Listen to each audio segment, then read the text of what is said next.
Thiruvananthapuram law college സംഘർഷത്തിൽ പ്രശ്നപരിഹാരത്തിന് കളക്ടറെ സമീപിച്ച പ്രിൻസിപ്പൽ റെഗുലർ ക്ലാസിന് പോലീസ് സംരക്ഷണം ഒരുക്കണമെന്നാണ് ആവശ്യം. അതിനിടെ കേസുമായി മുന്നോട്ടു പോകുമെന്ന് പരിക്കേറ്റ അധ്യാപിക പറഞ്ഞു. 24 വിദ്യാർത്ഥികളെ സസ്പെൻഡ് ചെയ്ത നടപടിക്കെതിരെ SFI സർവകലാശാലയെ സമീപിച്ചു. ഐശ്വര്യ അനിൽ വിവരങ്ങളുമായി ചേരുകയാണ്. ഐശ്വര്യ, ഇതിനു മുമ്പ് ഈ പ്രിൻസിപ്പൽ ഈ വിദ്യാർത്ഥി സംഘടനാ നേതാക്കളുമായി ചർച്ച നടത്തുന്ന സാഹചര്യം ഉണ്ടായിരുന്നു. ഈ കോളേജിലെ സംഘർഷ സാഹചര്യങ്ങളൊക്കെ ഒന്ന് മയപ്പെടുത്തുക എന്നുള്ള ഉദ്ദേശത്തോടുകൂടി അത് ഫലം കണ്ടില്ല. ഇപ്പോൾ എന്തായാലും കളക്ടറെ സമീപിച്ചിരിക്കുകയാണ് പോലീസ് സംരക്ഷണം ആവശ്യപ്പെട്ടുകൊണ്ട്, അല്ലേ? തീർച്ചയായും.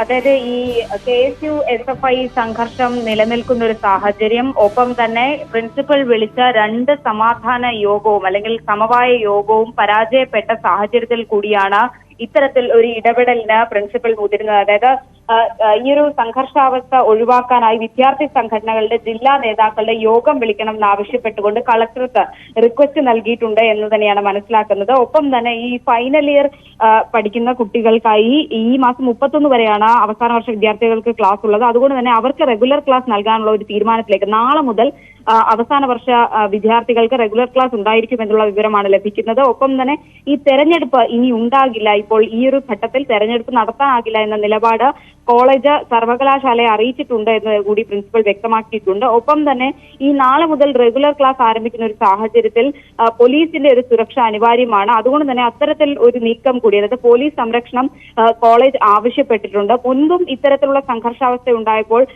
കളക്ടർക്ക് റിക്വസ്റ്റ് നൽകി ഇത്തരത്തിൽ യോഗം വിളിക്കുന്ന ഒരു നടപടിയുണ്ട്. അതിന്റെ ഭാഗമായാണ് ഇത്തവണ വീണ്ടും ഈ ഒരു സംഘർഷാവസ്ഥ ഉണ്ടാകുമ്പോൾ ഇങ്ങനെ ഒരു യോഗം വിളിക്കുന്നത്. എന്തായാലും ഈ 24 വിദ്യാർത്ഥികളെ സസ്പെൻഡ് ചെയ്തൊരു സംഭവം ഉണ്ടായിരുന്നു. ഈ സംഘർഷത്തിന്റെ പേരിൽ 24 SFI പ്രവർത്തകരെ സസ്പെൻഡ് ചെയ്തിരുന്നു.